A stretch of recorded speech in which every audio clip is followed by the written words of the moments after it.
वृश्चिक राशि वाले बंधुओं, स्वागत है आप सभी का आपके अपने वैदिक मंथन भिंड यूट्यूब चैनल में।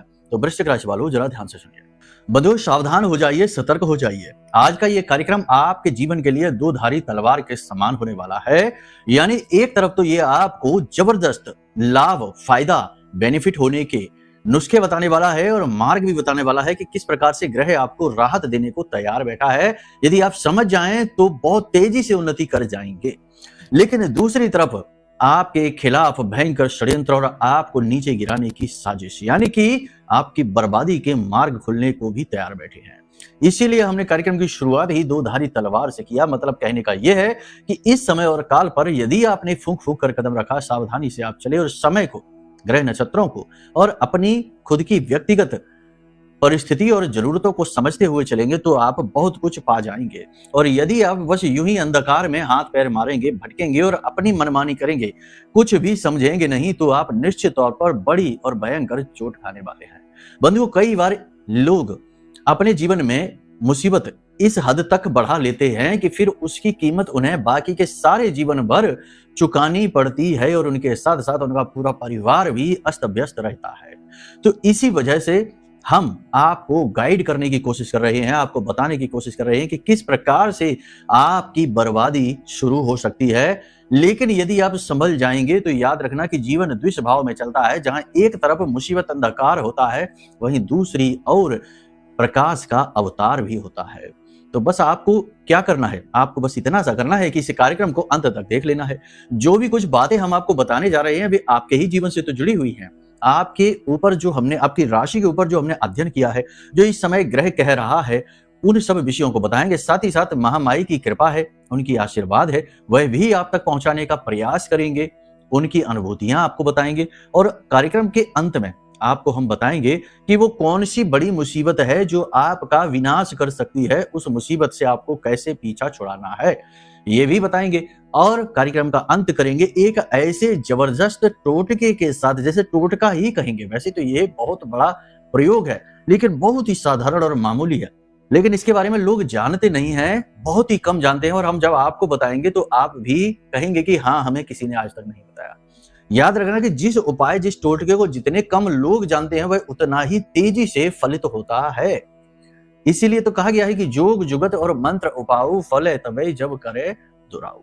यानी मंत्र उपाऊ, यानी कोई उपाय जितना छिपा होगा उतना ही तेजी से प्रभाव डालेगा। और ये उपाय बहुत ज्यादा छिपा है, पूरे इंटरनेट पर कहीं नहीं है, लेकिन ये बहुत ही सिद्ध है। जी हाँ, सामुद्रिक शास्त्र से लिया गया ये उपाय इतना शक्तिशाली है कि ये आपके जीवन में वो सारी बरकतें ला सकता है जो आप अब तक ढूंढ रहे हैं, मिल नहीं पाई हैं या आपके हाथों से फिसल गई हैं। ठीक है, तो इस उपाय को जरूर जान लेना और कुछ जरूरी उपाय और भी रहेंगे समय काल के अनुसार, ग्रहों के अनुसार, उन्हें भी समझ लेना। बस हो गया, बन गया समय और काल और दिन और जो आप कर रहे हैं कार्य, वही कार्य भी। तो चलिए, उम्मीद करते हैं सारी बात आप समझ रहे हैं। अब इन्हीं शुभ विचारों के साथ महामाई के दर्शन भी करिए और कमेंट बॉक्स में पूरे भक्ति के साथ, भाव के साथ लिख डालिए, जय मां भद्रकाली कृपा करो। साथ ही साथ ये भी लिखिए कि हे महामाई, हम आपके परिवार के बालक हैं, आपके बच्चे हैं, हम पर अपनी कृपा बनाए रखना। ये सब फ्री में है, कहना लिखना, इसके पैसे नहीं लगते हैं, लेकिन भाव लगता है जो कि बेहद कीमती है। और इसकी जो कीमत है, यानी भाव मूल्य, वो हर कोई चुका नहीं सकता। हर एक की इतनी हैसियत नहीं है, हर एक में इतना दम नहीं कि वो इस मूल्य को चुका सके। ठीक है, तो इस मूल्य को यदि आप रखते हैं तो इस चीज को जरूर लिखिए। जी हाँ, और नहीं रखते हैं तब भी लिखिए। धीरे धीरे भाव मूल्य बढ़ जाएगा और फिर आप चुका देंगे और माई की कृपा आप तक आ जाएगी। ठीक है, साथ ही साथ आपको बता दें कि माई का दिव्य अष्टलक्ष्मी यंत्र, जो स्वयं मां लक्ष्मी का प्रतीक है, यंत्रों का राजा, इसे यंत्र राज कहा जाता है, पूरी तरीके से सिद्ध है, जागृत है, अभिमंत्रित है, आपके लिए तैयार बैठा है। आप बस फोन करिए और इसे मंगवा लीजिए और आप देखिए कि कैसे धन लक्ष्मी के सभी मार्ग आपके जीवन के लिए खुल जाएंगे। आपका घर धन लक्ष्मी से, वैभव से, संपत्ति से, सुमति से भर जाएगा। ठीक है, तो चलिए अब अपने मूल विषय को शुरू करते हैं। बात करते हैं ग्रहों की और भविष्यवाणियों की। जय माई की। बंधुओं, ज्योतिष और तंत्र विद्या के क्षेत्र में आचार्य अमित एक जाना माना नाम है। पूज्य गुरुदेव के साधनाओं और ज्योतिष विद्या के अनुभव बेहद दिव्य है। जी हाँ, पूज्य गुरुदेव ने जिसकी भी कुंडली का विश्लेषण किया और कुंडली के अनुसार उसे सटीक उपाय व महामाई माँ बगलामुखी की विशेष कृपा दी। उसके जीवन में सकारात्मक बदलाव तो आए ही है। फिर चाहे समस्या कितनी ही कठिन क्यों ना हो, समाधान तो अवश्य हुआ है। अब ऐसे में यदि आप भी अपने जीवन की किसी बड़ी समस्या से जूझ रहे हैं, जैसे कि कर्जा बढ़ता ही जा रहा है, काम धंधा और व्यापार सब रुक चुका है, रिश्ते नातों में तनाव हद से ज्यादा बढ़ गया है, पूरा जीवन ही नकारात्मकताओं से भर गया है, तो ऐसे में यही सही समय है जब आप श्रेष्ठ गुरु से मार्गदर्शन प्राप्त करें और जीवन के अंधकार को समाप्त कर दिव्य प्रकाश की ओर कदम बढ़ाएं। वीडियो में दिए गए नंबरों पर तुरंत संपर्क करिए और अपनी कुंडली का विश्लेषण व समाधान पूज्य गुरुदेव के द्वारा करवा लीजिए। देर ना करें, आपके देवी देवताओं के आशीर्वाद से ये मौका खुद चलकर आपके पास आया है, इसे गंवाना नहीं है। अभी फोन करें और गुरुदेव से मार्गदर्शन प्राप्त करें। महामाई आपका कल्याण करें। धन्यवाद। चंद्रमा की बात करेंगे क्योंकि चंद्रमा मन से हो जाता है और वही तो है जो राशि भी बताता है, मन भी बताता है, धन भी बताता है और जीवन भी बताता है, क्योंकि मन के हारे हार और मन के जीते जीत और मन ही मिलावत राम से और मन ही करत फजीत। तो वह फजीत भी कराता है और वह राम से भी मिलाता है, यानी आपकी उत्तम जीवन, उत्तम चरित्र और आपकी कामयाबी वही तो राम है। तो कहने का मतलब यह है कि चंद्रमा नवम में गोचर कर चुका है, अब इसका प्रभाव आपके जीवन पर दिखना शुरू हो जाएगा। कैसे प्रभाव दिखेंगे? गुरु की दृष्टि इसके ऊपर है, केतु की दृष्टि इसके ऊपर है, शनि की दृष्टि इसके ऊपर है। अद्भुत क्या कहने हैं। यानी एक तरफ तो जहां मनोबल बढ़ता सा महसूस होगा, वहीं अचानक से कभी कभी बहुत नेगेटिविटी भी महसूस होगी। अपने बल पर सब कुछ करने का सामर्थ्य मन में उत्पन्न होने लगेगा। आप अपने आप को शक्तिशाली महसूस करेंगे, अपने बल को, अपने आत्मबल को पहचानेंगे, स्वयं को पहचानेंगे और आप ये समझ जाएंगे कि इस संसार में आपको अकेले ही चलना है, हर युद्ध अकेले लड़ना है, हर जगह अकेले जाना है और अकेले चलेंगे तो ही जीतेंगे, ये भी आप जान जाएंगे। तो कहने का मतलब यह है कि आप कुछ बड़े कठोर निर्णय लेने वाले हैं। कुछ लोगों से आप अपने रिश्ते नाते दूर करने वाले हैं, यानी संबंध रोकने वाले हैं कुछ समय के लिए, और कुछ नए लोगों से आपके कॉन्टैक्ट बनेंगे, संबंध बनेंगे जो कि बहुत ही अच्छे रहेंगे, उन्हें आप भविष्य में प्रयोग कर पाएंगे। इसी के साथ साथ कुछ अतीन्द्रिय शक्तियां यानी छठी इंद्रिय आपकी जागृत होने लगेगी, क्योंकि केतु है जो है ना, वह जागृत करता है आपकी छठी इंद्रिय को और गुरु का ज्ञान, मतलब कि आध्यात्मिक रुचि आपकी बढ़ जाएगी, गुप्त गूढ़ विद्याओं की ओर आपकी रुचि बढ़ेगी। आप अध्ययन कर सकते हैं, जो हमारे धार्मिक ग्रंथ हैं, रामायण का अध्ययन कर सकते हैं, गीता जी का अध्ययन कर सकते हैं, श्लोकों का वाचन कर सकते हैं, मंदिरों में जाएंगे, भगवान के दर्शन करेंगे, धार्मिक लोगों से, व्यक्तियों से मिलना, चर्चा करना आपको बहुत अच्छा लगेगा, शांति सुकून देगा। इसी के साथ साथ आपको पूर्वाभास की शक्ति भी प्राप्त होगी, यानी आप कोई कार्य करने जा रहे हैं, वह कार्य आपका बनेगा कि नहीं बनेगा, ये आपको पहले से ही आभास होने लगेगा और आपके साथ, आपके आसपास के जो लोग हैं, उनका भी कार्य बनेगा कि नहीं बनेगा, ये भी आपको आभास होने लगेगा। जी हाँ, कहते हैं ना गट फीलिंग, तो ये वही चीज है। इसी के साथ साथ आपकी वाणी भी सिद्ध होने लगेगी। आप जो भी कुछ बोलेंगे, अचानक से वह प्रकट होने लगेगा, सिद्ध होने लगेगा, सच होने लगेगा। आप जिसके बारे में सोचेंगे, वह व्यक्ति आपको फोन कर देगा, आपके सामने आ जाएगा, आपसे मिलने के लिए कहेगा। कहने का मतलब यह है कि जो भी काम आप चाहते हैं, वह काम आपका बनना शुरू हो जाएगा। यानी कि एक तरीके से देखा जाए तो अच्छा भी है और दूसरी तरीके से देखा जाए तो यह है बहुत बुरा भी है। बुरा ऐसे कि मतलब अगर आप नेगेटिव रहेंगे, जीवन की नश्वरता को, नकारात्मकता को ही चिपका कर रखेंगे, अपने गले से लगा कर रखेंगे, तो आपके जीवन में नेगेटिव घटनाएं घटनी शुरू हो जाएंगी, हादसे, दुर्घटना होने शुरू हो जाएंगे, चीजें गुम होनी शुरू हो जाएंगी और बुरी खबरें सुनाई देनी शुरू हो जाएंगी और जो स्थिति पर आप आज हैं वहां से भी नीचे आने की शुरुआत हो जाएगी। तो कहने का मतलब यह है कि इस समय और काल पर आपको ये सलाह दी जाती है कि इस समय और काल पर आप जितना हो सके उतना पॉजिटिव रहें। गिलास आधा भरा है कि आधा खाली है, आपको आधा भरा गिलास देखना है। आधा खाली गिलास अपने आप समय उसे भर ही देगा, ग्रह उसे भर ही देंगे, चंद्रमा और आपके देवी देवता उसे भर ही देंगे। आपको बस पॉजिटिव रहना है हर हाल में। ये मत देखो कि जीवन ने आपसे क्या लिया, ये भी तो देखो कि जीवन ने आपको क्या दिया। इस शरीर को जिसे आप लेकर घूमते हैं, ये आपका वाहन है। इस मृत्यु लोक से आपका संपर्क का एक ब्रिज है, एक पुल है। ये शरीर आपके पास है, स्वस्थ है तो यही काफी है। रिश्ते जो आपके इक्का दुक्का ही सही लेकिन खास हैं, प्रेमी हैं, तो वही काफी है। सोचने की क्षमता है, मेहनत करने का बल है, तो वही काफी है। थोड़ा बहुत जो धन संपत्ति, प्रॉपर्टी, वाहन, सुख है, तो वही बहुत है। भगवान ने जब अवतार लिए, प्रभु श्री राम ने तो 14 वर्ष वनवास भोगा। वो तो वनवास के लिए आए ही नहीं थे, वो तो राजा के पुत्र थे, राज करने के लिए आए थे, लेकिन फिर भी वन वन भटकते फिरे। पांडवों की बात करें तो वो भी तो राजपुत्र थे, लेकिन वो भी भटकते फिरे। युद्ध लड़के अपना हक लेना पड़ा, अपने ही हक के लिए लड़ना पड़ा, जबकि उनके साथ तो भगवान भी थे। तो कहने का मतलब यह है कि यहाँ पर ये ना सोचो कि जीवन ने आपसे क्या लिया, ये भी तो सोचो कि जीवन ने आपको क्या दिया। कई बार आपको कई भयंकर खतरों से बचाया, दुर्घटनाओं से सकुशल बाहर निकाला, लड़ाई झगड़ों में आपकी विजय कराई। कई बार आपके मान सम्मान को आपकी किस्मत ने, आपके ग्रहों ने, आपके देवी देवताओं ने बचाया। ये भी तो देखो, उन अवसरों को भी याद करो। मतलब कहने का यह है कि जीवन के सकारात्मक पक्ष को लेकर अगर आप चलोगे तो ये अद्भुत समय है आपके लिए उन्नति का। कानूनी मामले जो चल रहे हैं उन पर आप गंभीरता से विचार करेंगे और जरूरी फैसले लेंगे और उनमें आपको सफलता भी मिलेगी। ठीक है, किसी प्रकार की लंबी यात्रा की प्लानिंग आप कर सकते हैं, काम से जुड़ी हुई यात्रा रहेगी और यह सफल भी रहेगी। स्थान परिवर्तन आपका हो सकता है, मतलब कि गृह निवास आप बदलने के बारे में सोच सकते हैं, बदल भी सकते हैं, कोई समस्या नहीं है इसमें। बस दशा और दिशा का ध्यान रखकर ही ये कार्य करें। विदेश जाने की बात करें तो इस समय और काल पर विदेश जाने के प्रबल योग हैं और विदेश जाने की संभावना भी प्रबल है, जा सकते हैं। लेकिन एक चीज याद रखना कि चाहे स्थान परिवर्तन हो, जैसे कि नई गाड़ी, नया वाहन खरीदने के भी योग बन रहे हैं, आप खरीद सकते हैं, प्रॉपर्टी खरीद सकते हैं, किराए पर ले या दे सकते हैं। तो हमारा कहने का मतलब यह है कि कोई भी महत्वपूर्ण कार्य जब आप करने जाते हैं तो एक बार अपनी जन्म पत्री का आकलन भी कराते चलो। हम तो ये कहते हैं कि हर 6 महीने या 1 साल में अपनी जन्म पत्री को बार बार दिखाते रहो। उससे ये पता लगता है कि आप किस ग्रह की छाया में चल रहे हैं, पल रहे हैं। अगर राहु की महादशा और अंतरदशा में आप चल रहे हैं, पल रहे हैं, तो समझो कि तरह तरह की मुसीबतें, अपने ही शत्रु बन बैठेंगे। आपके अपने रिश्तेदार ही आपको धोखा देंगे, आपके साथ छल कपट करेंगे, फ्रॉड करेंगे, आपका नुकसान करेंगे। चंद्रमा अगर खराब है और उसी की महादशा चल रही है तो आप स्वयं अपने ही शत्रु बन बैठेंगे, यानी कि ऐसे काम करेंगे जो आपका विनाश करेंगे। तो कहने का मतलब यह है कि अपनी कुंडली आकलन कराने के बाद फिर आप कोई महत्वपूर्ण फैसला लेंगे तो उसके कामयाब होने की संभावना अति प्रबल हो जाती है।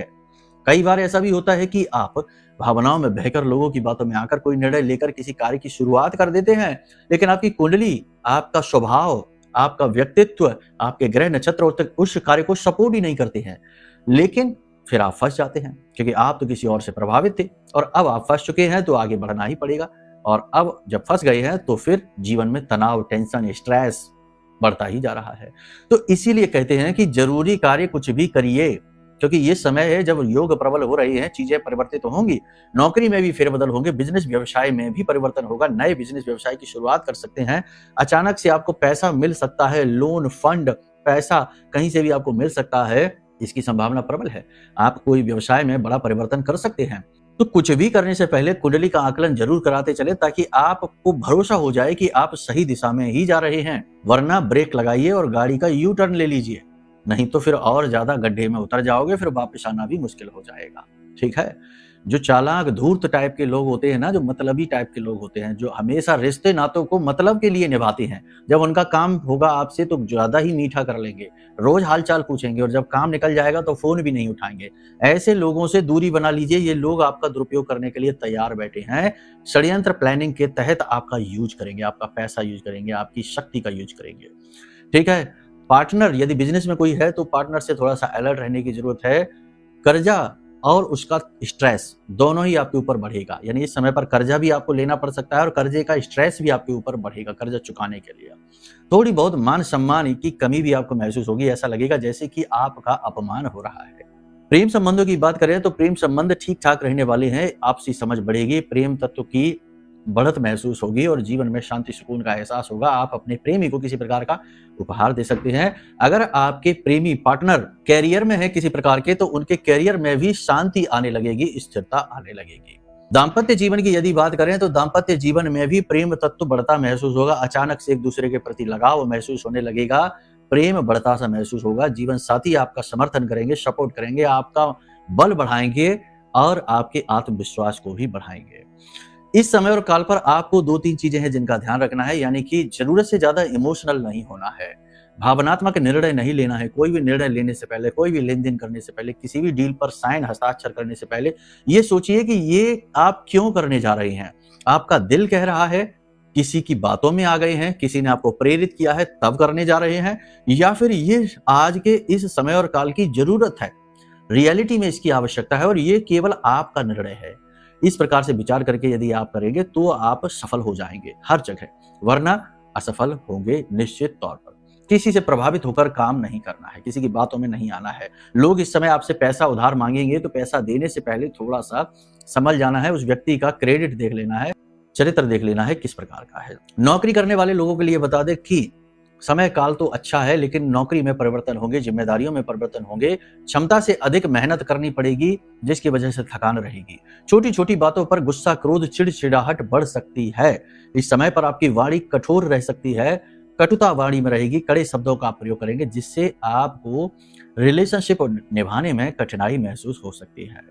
कभी कभी अचानक से मन में डर भय बढ़ेगा, नकारात्मकता, गहरी नकारात्मकता का एहसास आप करेंगे। इस समय और काल पर आप गुप्त और गूढ़ विद्याओं की ओर रुचि बढ़ाएंगे। किसी प्रकार की कोई नई गुप्त सीक्रेट डील आप करने वाले हैं जो आगे बड़ा फायदा पहुंचाएगी। एक चीज याद रखना कि जो भी चीजें आप अपने जीवन में कर रहे हैं, बदलना चाहते हैं और उनके लिए काम भी कर रहे हैं, उन चीजों के विषय में लोगों से चर्चा ना करें, गुप्त रखने की कोशिश करें। नए प्रेम संबंध इस समय पर बन सकते हैं और प्रेम संबंध उजागर भी हो सकते हैं। जो लोग विवाह करना चाहते हैं उनके विवाह हो सकते हैं, ठहर सकते हैं, इसकी संभावना बन रही है। विदेश जो जाना चाहते हैं वो विदेश जा सकते हैं, संभावना प्रबल हो रही है। गवर्नमेंट से जुड़े हुए कार्यों में थोड़ी रुकावट अड़चने अवश्य आएंगे, लेकिन काम आपके बनेंगे। पैसा देने का यानी पैसा खर्च अधिक होगा। एक्सपोर्ट इंपोर्ट का जो व्यवसाय करते हैं उसमें अड़चने रुकावटें निश्चित तौर पर आएंगी, काम बड़ी मुश्किल से ही चलेंगे। इस समय और काल पर जो लोग शेयर मार्केट में हैं, ऑनलाइन से जुड़े हैं, कमीशन का काम करते हैं, एजुकेशन का काम कर रहे हैं, प्रॉपर्टी, होटल आदि से कार्य करते हैं, इन कार्यों में थोड़ी बहुत बढ़त देखने को मिलेगी। सौंदर्य प्रसाधन, वस्त्र आदि, ज्वेलरी के कार्यों में अच्छी ग्रोथ देखने को मिलेगी। इस समय और काल पर आप मन में काफी धार्मिकता का अनुभव करेंगे। धर्म गुरुओं से आपकी मुलाकात होगी, धर्म कर्म के कार्य आप करेंगे, दान पुण्य में भी रुचि आपकी बढ़ेगी, मतलब कि आप अपने सत्कर्म बढ़ाएंगे नारद जी की तरह। जैसे ब्रह्मा जी ने कहा नारद जी से कि जाओ सत्कर्म करो, है ना। श्रीमद् भागवतम में वो प्रसंग है ना, जिसमें कि भक्ति देवी के पुत्र ज्ञान और वैराग्य बूढ़े हो गए और भक्ति जवान। इस कलयुग में तो यही हो रहा है, ज्ञान और वैराग्य तो मरणासन्न है और भक्ति जो है वो जवान है। यानी लोग दिखावे की भक्ति कर रहे हैं, मन में ना ज्ञान है ना वैराग्य है। तो नारद जी ने जब इन पुत्रों की ये हालत देखी और भक्ति देवी की मदद करनी चाहिए तो तमाम वेद शास्त्र सुना दिए, तब भी बात नहीं बनी। ज्ञान और वैराग्य जो है ना वो जागृत ही नहीं हुए, वो तो मरणासन्न पड़े थे। तब ब्रह्मा जी ने आकाशवाणी करके कहा नारद जी से कि सत्कर्म करो। नारद जी ने कहा कि क्या सत्कर्म करें, इतना सारा तो सत्कर्म कर दिया, इतने सारे तो वेद पुराण, सभी शास्त्र, सब वेदांत, सब तो दर्शन आदि सुना दिए, तब भी बात नहीं बनी। तब नारद जी व्याकुल होकर घूमे। लंबा चौड़ा प्रसंग है, कहने का मतलब ये छोटी छोटी झलक आपको इसलिए देते हैं ताकि जीवन में आप वास्तविक मूल्य को समझें, अपने होने को समझें। आप इस धरा पर, इस जमीन पर यूं ही नहीं आ गए हैं भटकते भटकते। या ये जीवन, ये बहुमूल्य शरीर, आप जानते हैं आपके शरीर की वैल्यू कितनी है? अरबों रुपए की, अगर पैसे की ही बात करें तो। वैसे तो यह अनमोल है, इसकी कोई कीमत है ही नहीं, कोई दुनिया की करेंसी इसका मोल नहीं दे सकते, लेकिन तब भी भौतिकता के आधार पर मान के चले तब भी अरबों खरबों का ये शरीर है। तो ये मुफ्त में तो नहीं मिल गया, यूं ही तो नहीं मिल गया, उद्देश्य है इसके पीछे, कारण है इसके पीछे, और वो कारण और उद्देश्य को आप स्वयं ही जान सकते हैं जब आप मौन होंगे, ध्यान करेंगे, मेडिटेशन करेंगे, धार्मिक होंगे, दुनिया की नश्वरता से थोड़ी सी दूरी आप बनाएंगे, ठीक है ना। तो मन में ज्ञान और वैराग्य जागने लगेगा और श्रीमद् भागवतम के कुछ एक श्लोकों का अध्ययन करेंगे। जैसे कि चतुश्लोकी भागवत है, जिनमें 4 श्लोकों में ही पूरी भागवत है, और सबसे पहली भागवत है वह, यानी कि स्वयं नारायण ने, भगवान ने, ब्रह्म ने ये भागवत जो है चतुश्लोकी भागवत है, नारद जी को सुनाई थी, ठीक है। तो इसमें पूरी भागवत का व्याख्यान है, ब्रह्म तत्व का दर्शन है। तो आप इसे कर सकते हैं। कहाँ से मिलेगा? ये मिल जाएगा आपके घर में यदि भागवतम की किताब है तो। नहीं है अगर पोथी आपके पास तो इंटरनेट पर भी मिल जाएगा, देख लो। प्रतिदिन इसका पाठ करेंगे तो बड़ा चित्त में शांति और शुद्धता का एहसास होगा आपको, यकीन मानकर चलिए, ठीक है। जीवन तो निर्मल हो ही जाएगा। खैर चलिए, यहाँ तक सारी बात आपने समझ ली। अपने स्वास्थ्य का ध्यान रखना है, दूषित भोजन नहीं खाना है और शांत होकर शांत स्थान पर सात्विक भोजन ग्रहण करना है। बाहर का भोजन खाना अवॉइड करना है। स्वाद के पीछे नहीं, स्वास्थ्यगत चीजें आपको भोज्य करनी है, ठीक है, जिसे पचा सके वो खाना है। योग प्राणायाम करिए, थोड़ा बहुत फिजिकल मूवमेंट करिए, कसरत करिए, वरना शरीर बंधा हुआ सा महसूस करेगा और शनि आपकी एक्टिविटीज को रोक देगा, अपने ही कार्य से फिर रुचि समाप्त होने लगेगी, ठीक है। तो यहाँ तक सारी बात आपने समझ ली है। अब एक चीज यहाँ पे समझो कि कभी कभी ऐसा होता है कि आज का जो समय काल है, लोग दूसरे के सुख से ज्यादा दुखी हो रहे हैं, अपने दुख से दुखी नहीं है। तो ऐसे में लोग आपको जब सुखी देखते हैं तो नजर लगा देते हैं, टोना टोटका लगा देते हैं, तंत्र मंत्र कर देते हैं, कभी कभी तो मारण, वशीकरण, उच्चाटन और ना जाने क्या क्या। जी हाँ, यकीन मानिए बहुत कुछ हो रहा है। और करते कौन है जानते हैं? कोई बाहर से, विदेश से नहीं आ रहा दुश्मन, आपके घर में आपका अपना। सबसे ज्यादा वहीं से जलन की शुरुआत होती है, वहीं से कंपटीशन, प्रतियोगिता की शुरुआत होती है और वहीं से ये कुकर्मों की भी शुरुआत होती है। तो ऐसे में आप कैसे बचेंगे? भावुक इंसान, भोले भाले लोग कैसे बचेंगे? तो ऐसे में महामाई करेंगी ना आपकी रक्षा। ब्रह्मास्त्र विद्या मां बगलामुखी का यह महारक्षा कवच इसीलिए तो हमने बनाया है, जो कि हर एक सीधे साधे भोले भाले साधारण व्यक्ति जो साधना नहीं कर सकता, कठोर मेहनत नहीं कर पाता, उसे विधि विधान नहीं पता है, उसकी भी रक्षा कैसे होगी? उसकी रक्षा स्वयं महामाई करेंगी इस महारक्षा कवच के रूप में। जो भी इसे धारण करेगा वह साक्षात प्रत्यक्ष महामाई के अनुभव हासिल करेगा, अपने आसपास एक विशेष सुरक्षा को महसूस करेगा और नेगेटिविटी यदि उसके ऊपर कुछ है तो उसे भागती हुई महसूस करेगा, हल्कापन महसूस करेगा। तो यह महारक्षा कवच मंगवा लो, आपके लिए यह संजीवनी बूटी से कम नहीं होगा। ठीक है, लेकिन एक ही बात है कि भाव महत्वपूर्ण होना चाहिए। हर एक चीज से भाव, हमसे भी भाव जुड़ना चाहिए, माई से भी भाव जुड़ना चाहिए। फॉर्मेलिटी के लिए, आजमाने के लिए यूं ही खरीदना चाहते हो तो ना मंगाना, कोई जरूरत नहीं है। जहां भाव नहीं वहां कुछ काम भी नहीं होगा, उसके लिए तो ये एक चीज मात्र है। ठीक है, चलिए अब बात करते हैं उपाय की। तो देखो, इस समय और काल पर आपके लिए दो उपाय बेहद महत्वपूर्ण हैं। एक उपाय यह है कि कुत्ते को रोटी खिलाइए रात्रि के समय। पिछले कार्यक्रम में भी बताया था, रोटी बनाइए और उस पर थोड़ा सा सरसों का तेल और काले सफेद तेल मिलाकर वह रोटी कुत्ते को खिलाना शुरू करिए। रामबाण औषधि है आपके लिए। दूसरा एक काम और करिए कि एक तेज पत्ता लीजिए छोटा सा, उस तेज पत्ते पर हरे रंग की कलम से लिख लीजिए 691। ठीक है, 691 ये लिख लीजिए, ये कोड है। ठीक है, करके देखना, इसमें कुतर्क नहीं लगाना, इसे करके देखना फिर बताना। अब इसे अपने दाहिने पैर, स्त्री है तो बाएं पैर और पुरुष है तो दाहिने पैर का जो जूता होता है ना, उसका जो सोल होता है तले के नीचे रख देना, यानी जूते के अंदर वाला जो तला होता है ना उसके नीचे रख देना छिपाकर, और इसके ऊपर थोड़ी सी दालचीनी डाल देनी है और इसे आप रख दीजिए वहां। इसके बाद आप जाइए अपने काम पर। आप अजीब सी चीजें महसूस करेंगे। लोग अचानक से, जो आपके शत्रु हैं वो मित्र बनने शुरू हो जाएंगे। अचानक से आपके रास्ते खुलने शुरू हो जाएंगे। लोग आपके सामने ठहरेंगे नहीं, आपके काम रुकेंगे नहीं, आप आगे ही आगे बढ़ेंगे, यानी कि समृद्धि के मार्ग खुल जाएंगे। करके देखिए फिर बताइए। ठीक है, चलिए तो अपनी वाणी को अब हम यही विराम देंगे। मन में यदि कोई प्रश्न उठे कि कुंडली आकलन कैसे कराना है, अष्टलक्ष्मी यंत्र कैसे मंगाना है, या ब्रह्मास्त्र विद्या का महारक्षक कवच कैसे हासिल करना है, या कुछ और भी मन में विचार उठे तो वीडियो में नंबर है, इन पर फोन कर लेना, आपका संपूर्ण मार्गदर्शन हम कर देंगे। ठीक है, प्रेम से बोलिए जय माई की, जय मां बगलामुखी।